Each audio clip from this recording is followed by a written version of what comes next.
पुढे जाऊयात. कल्याण अहिलानगर महामार्गावरील महत्त्वाचा मानला जाणारा माळशेज घाट 12 दिवसांपासून वाहतुकीसाठी बंद आहे आणि यामुळे स्थानिकांना याचा मोठा त्रास सहन करावा लागतोय.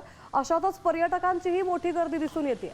यामुळे खिरेश्वर परिसरात पर्यायी मार्गावर वाहनांच्या लांब रांगा लागल्या, तर या वाहतूक कोंडीचा स्थानिकांना आणि वाहन चालकांना फटका बसतोय. एकीकडे स्थानिकांना अडवलं जात असताना दुसरीकडे काही अवजड वाहनांकडून पैसे घेऊन सोडलं जात असल्याचा गंभीर आरोप स्थानिक करतायत.